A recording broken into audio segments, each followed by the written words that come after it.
आपके अपने YouTube channel advocate deep legal hub में। आज के इस वीडियो में हम बात करेंगे कि अभी फ्राइडे को शुक्रवार को संसद के मानसून सत्र के अंत में भारतीय दंड विधान को बदलने और उसमें कुछ परिवर्तन करने के लिए एक विधेयक पेश किया गया है। और ये जो विधेयक है ये 3 ऐसे अधिनियमों से संबंधित है जो कि आपराधिक न्याय प्रणाली की रीढ़ की हड्डी माने जाते हैं, जिसमें हमारा एक आईपीसी है, एक सीआरपीसी है और एक एविडेंस है।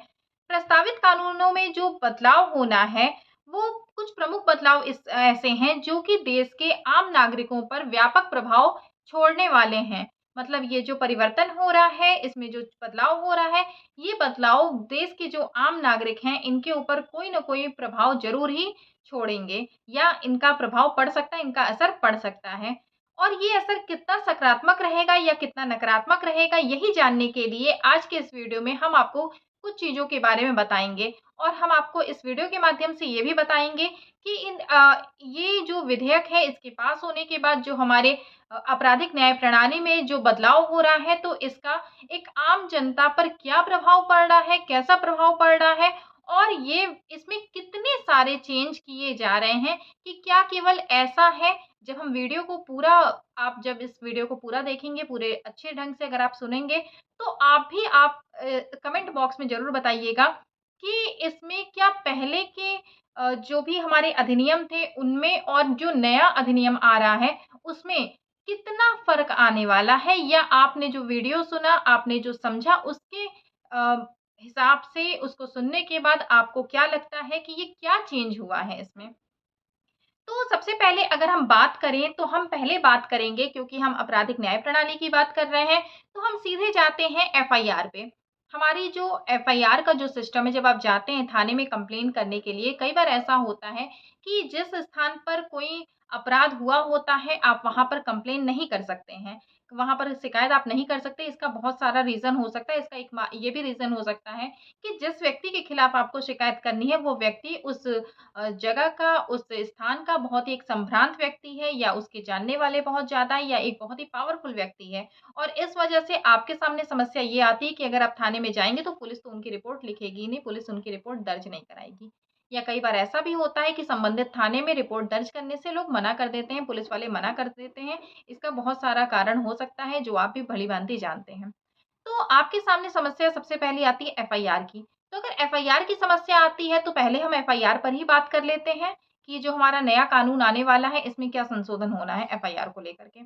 तो इसमें आपको शून्य एफआईआर की एक प्रक्रिया मिलेगी जो कि हमारे पुराने भी अधिनियमों में थी। शून्य एफआईआर हमने आपको कई बार बताया है, लेकिन ये बहुत ज़्यादा क्लियर फॉर्म में नहीं बताया गया था। लेकिन अब जो प्रस्तावित कानून है, अब जो नया अधिनियम आने वाला है, उसमें शून्य अपराध को एक निश्चित स्थान दिया जाना है।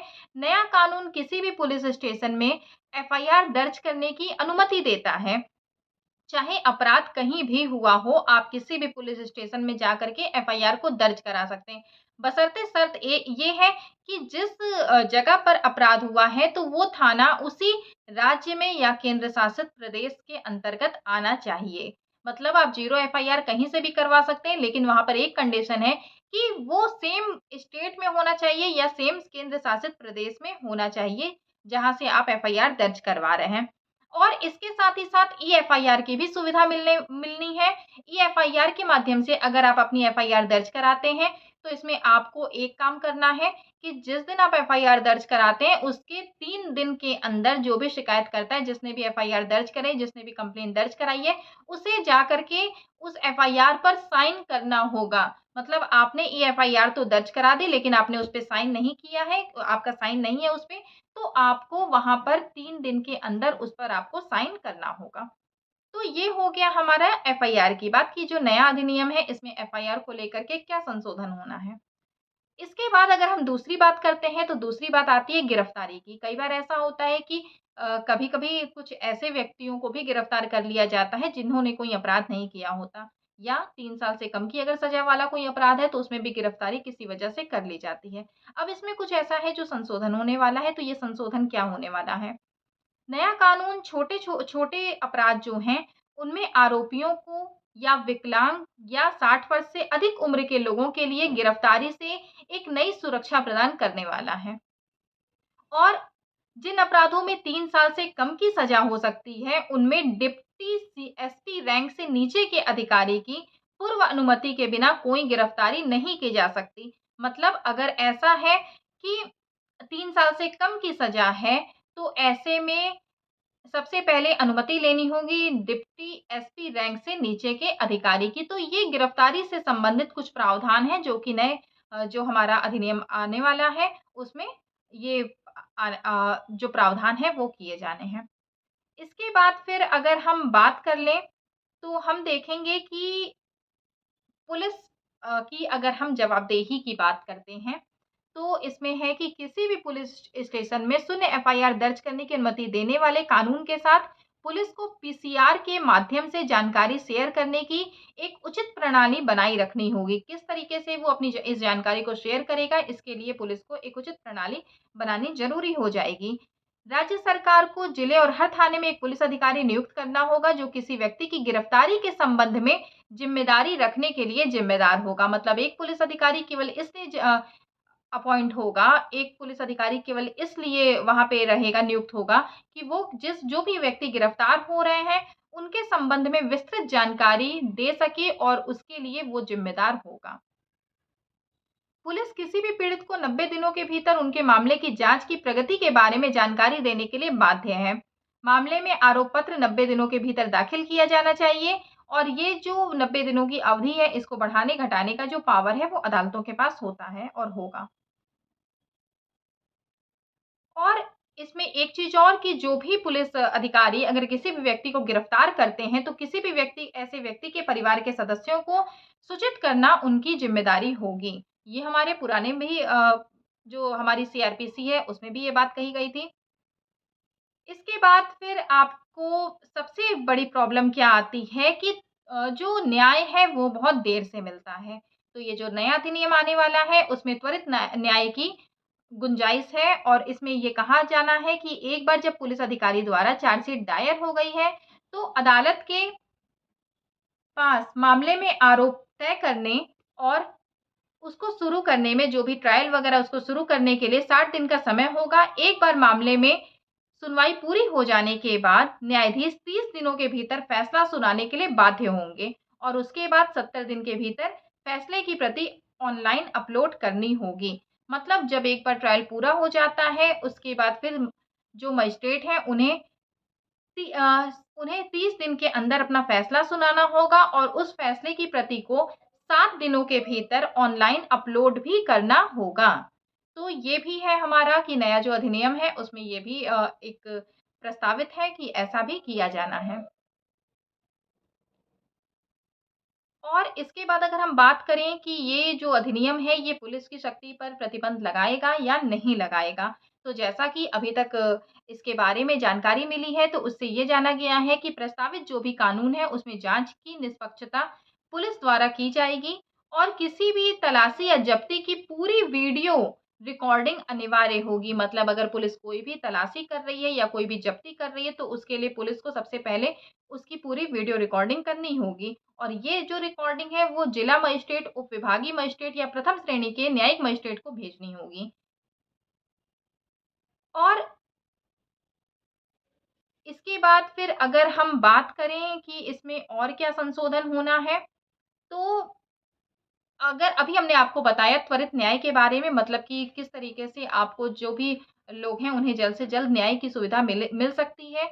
और इसमें एक चीज़ और होनी है और भी एक प्रस्तावित है इसमें कि जो न्याय है, जो त्वरित न्याय है उसमें समरी ट्रायल की व्यवस्था की जानी है। तो जो नया विधेयक होगा वो छोटे अपराधों के मामलों में समरी ट्रायल की अनुमति देगा। कोई भी अपराध जिसमें 3 साल से कम की जेल की सज़ा है उसमें छोटा अपराध माना जाएगा और समरी जो ट्रायल होगा वो वर्चुअल मोड में के ज़रिए किया जा सकता है। अगर न्यायालय को ये लगता है कि इसमें वर्चुअल मोड के ज़रिए समरी ट्रायल किया जाना चाहिए तो न्यायालय ऐसा कर सकती है। ये भी एक प्रस्तावित है इस कानून के अंतर्गत। और अगर हम बात करें कि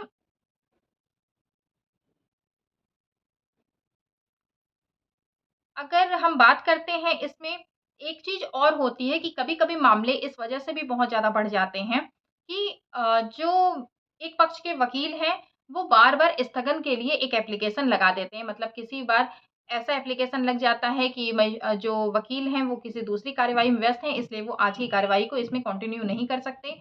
तो एडजर्नमेंट वगैरह लग जाती है। इस तरह का जो स्थगन है, वो उस पर भी कुछ अंकुश लगाया जाना है प्रस्तावित कानून के माध्यम से। और ये अगर अंकुश लग गया तो जल्द से जल्द आपको, जो भी आपका केस बहुत लंबा चलता है, तो इस पर अंकुश लग जाएगा और किसी भी केस को जल्द से जल्द खत्म किया जा सकता है इसके माध्यम से।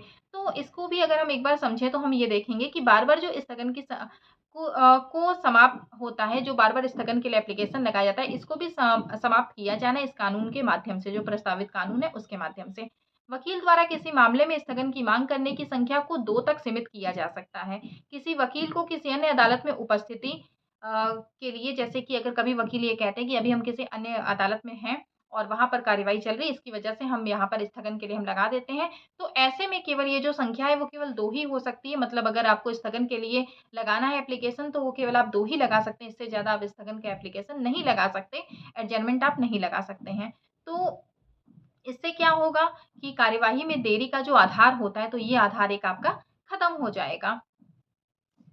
फिर गवाह की सुरक्षा, जो ये प्रस्तावित कानून है, ये गवाहों को सुरक्षा भी देता है, क्योंकि जो एक गवाह जो होता है, उसे सुरक्षा देना सबसे ज़्यादा ज़रूरी होता है। इसके तहत राज्य सरकार को संवेदनशील मामलों में गवाहों की सुरक्षा के लिए एक योजना तैयार करने की ज़रूरत है।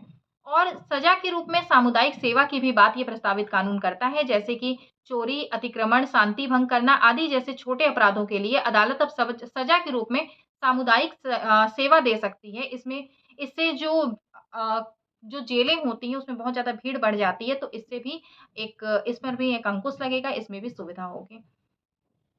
फिर अगर हम बात करते हैं महिलाओं के लिए क्या परिवर्तन होना है, तो नए बिल में न केवल बलात्कार और सामूहिक बलात्कार में अधिक कठोर दंड का प्रावधान करते हैं, बल्कि यौन उत्पीड़न से बचे लोगों के लिए कानूनी प्रक्रिया को आसान बनाने का भी प्रयास करते हैं। और इसमें भी ये सारी बातें कही गई हैं कि जैसे कि एक जो भी यौन उत्पीड़न का शिकार जो महिला हुई है, उसकी सुरक्षा को ध्यान में रखा जाएगा, अ, उसके जो भी परिचय वगैरह है उसको लीक नहीं किया जाएगा, उसकी जानकारी को लीक नहीं किया जाएगा। तो सारी चीज़ें इस प्रस्तावित कानून के अंतर्गत रखी गई हैं। निजी रक्षा का अधिकार, प्रस्तावित कानून किसी व्यक्ति या व्यक्तियों के समूह द्वारा घातक हमले के खिलाफ निजी रक्षा के अधिकार के तहत एक नया प्रावधान की अनुमति देता है। तो ये जो प्रावधान हमारा, ये हमारे पुराने कानून में भी था कि आप भी, अगर आपके ऊपर कोई हमला होने वाला है और आपको लगता है ये घातक प्रवृत्ति का, तो उससे आप अपना बचाव कर सकते हैं। फिर मामले के दस्तावेजों का पूर्ण डिजिटलीकरण, किसी मामले के से संबंधित एफआईआर से लेकर आरोप पत्र और अदालत के आदेश तक सभी दस्तावेज डिजिटल रूप में मामले में शामिल पक्षों के लिए उपलब्ध होंगे। मतलब वो आप आसानी से उन चीज़ों को आप निकलवा सकते हैं और ले सकते हैं, क्योंकि सारी चीज़ें आपको डिजिटल फॉर्म में मिल जाएँगी। और एक इसमें सबसे, अगर हम ज़मानत की बात करते हैं, ज़मानत को लेकर के इसमें क्या कहा गया है, तो आम आदमी के लिए ज़मानत का रास्ता अभी सुगम नहीं हुआ है। अभी उसके पास जेल में सज़ा काटने का ही चारा बचा है, जहाँ आदमी के लिए इसमें कोई भी राहत नहीं की गई है, आम आदमी के लिए कोई भी राहत नहीं की है। लेकिन जो एक नियम है कि ज़मानत नियम नहीं, जेल अभी भी अपवाद नहीं। तो ये जो कहता है, तो इसमें एक मामले में ये भी कहा गया है कि ज़मानत नियम है और जेल अपवाद है। और इसी बात को लेकर के सुप्रीम कोर्ट के इसी जजमेंट को लेकर के आज भी ज़मानत का जो प्रावधान है, उस पर आपको ज़मानत मिलती है और किसी व्यक्ति को जब तक उसका ट्रायल चलता रहता है, तब तक वो ज़मानत पे रिहा किया जा सकता है। अगर लगता है कोर्ट को कि ज़मानत पर रिहा होकर के ये जो भी व्यक्ति है और जिसे भी आरोपी बनाया गया है, वो कोई भी गंभीर अपराध नहीं करने की उसकी संभावना नहीं, कहीं भागने की संभावना नहीं, बाकी भी चीज़ों को देखते हुए, जो भी मैटर होता है, जो भी केस होता है, उससे रिलेटेड चीज़ों को देखते हुए। और कुछ ऐसे बदलाव हैं जिनसे कि नकारात्मक असर पड़ सकता है कि पुलिस हिरासत पर कानून में कुछ बदलाव। तो मौजूदा कानून के मुताबिक जो गिरफ्तार किए गए किसी व्यक्ति को गिरफ्तारी की तारीख से 15 दिनों के लिए ही पुलिस हिरासत में भेजा जा सकता था। मतलब पुलिस कस्टडी की जो बात करती है, तो 15 दिनों का ही था। प्रस्तावित कानून में और पुलिस की हिरासत मांगने की शक्तियों का विस्तार किया गया है। पुलिस अब अपराध के आधार पर गिरफ्तारी के 60 से 90 दिनों के भीतर किसी भी समय 15 दिन की हिरासत की मांग कर सकती है। 15 दिनों अभी तक क्या था कि अगर एक बार जुडिशियल कस्टडी में चला जाए, तो फिर पुलिस कस्टडी नहीं मिल सकती। लेकिन अब क्या हो गया है कि 60 से 90 दिनों के भीतर किसी भी समय पुलिस 15 दिनों की हिरासत की मांग कर सकती है। तो ये कुछ चीज़ें हैं। और इसके साथ-साथ एक चीज़ और इसमें है कि जो सबसे मेन मुद्दा है, आप कई कई बार आप ये पूछते हैं कि क्या अगर हमारे पास कहीं कोई व्हाट्सएप का कोई हमारे पास चैट है या डिजिटल डिजिटल हमारे पास कोई भी साक्ष्य है, कोई भी एविडेंस है, तो उस पर क्या है नियम? तो उसको लेकर भी जो नया कानून है, वो बहुत ही स्पष्ट रूप में है कि नया कानून स्पष्ट रूप से जाँच के दौरान फ़ोन, लैपटॉप आदि जैसे डिजिटल उपकरणों को जब्त करने की अनुमति देता है। तो अभी भी यही नियम है कि अगर आप कोई भी व्हाट्सएप चैट देते हैं या आप कहीं का कोई लैपटॉप पे आपके कोई डॉक्यूमेंट वगैरह हैं या ऐसा कुछ भी है जो कि डिजिटल फॉर्म में है और आप एविडेंस के रूप में देना चाहते हैं, तो उसके लिए आपको उन चीज़ों को ज़ब्त कराना पड़ता है, कोर्ट उसको ज़ब्त कर लेती है। लेकिन अभी क्या प्रोसेस है कि अगर आप अपनी कोई व्हाट्सएप चैट दे रहे हैं, तो वहाँ पे आपकी मोबाइल ज़ब्त नहीं की जाती है। वो आप उसका पूरा स्क्रीनशॉट वगैरह उसका प्रिंट आउट आप निकाल कर के कोर्ट में जमा करवा देते हैं और बाकी जो प्रोसेस है, वो सारी प्रक्रियाएँ चलती हैं। तो इसको ये क्लियर फॉर्म में कहा जा रहा है कि अगर कोई फ़ोन, लैपटॉप और इस तरह के कोई भी डिजिटल अगर उपकरण है, तो उनको ज़ब्त किया जा सकता है और साथ ही साक्ष्य अधिनियम में बदलाव के साथ इलेक्ट्रॉनिक और डिजिटल रिकॉर्ड को अदालत के समक्ष साक्ष्य के रूप में प्रस्तुत किया जा सकता है, जिससे इसे दस्तावेज़ों के रूप में भौतिक साक्ष्य के समान कानूनी प्रभाव मिलता है। जैसे कि आपके पास अगर कोई भौतिक साक्ष्य रहते हैं, तो उस तरीके से ही कानूनी प्रभाव मिलेगा डिजिटली आपके पास अगर कोई एविडेंस है, तो उसको भी। और ईमेल, संदेश, सर्वर, स्थान विवरण आदि सभी को इलेक्ट्रॉनिक साक्ष्य के हिस्से के रूप में शामिल किया जाएगा, जो अदालत में स्वीकार्य होगा। तो अब ये क्लियर फॉर्म में कहा जा रहा है कि अब ये सारी चीज़ें स्वीकार्य हो जाएँगी आपकी अ, अगर आप कुछ देना चाहते हैं इलेक्ट्रॉनिक फॉर्म में एविडेंस के रूप में, तो सभी स्वीकार होगा क्योंकि हमारे एविडेंस एक्ट में भी कुछ बदलाव किए जाने हैं। फिर एक बात है कि आईपीसी के दायरे में अपराध तो विधेयक में एक नया प्रस्ताव जोड़ा गया है जिसके अनुरूप एक पुलिस अधिकारी को किसी भी संपत्ति को कुर्क करने की शक्ति देता है जिसे वह अपराध के लिए मानता है। अगर कोई भी पुलिस अधिकारी ये समझता है कि किसी व्यक्ति ने कोई अपराध किया है और उसकी संपत्ति है जो कुर्क की जा सकती है तो पुलिस को ये पावर होगी कि वो उस संपत्ति को कुर्क कर सकता है।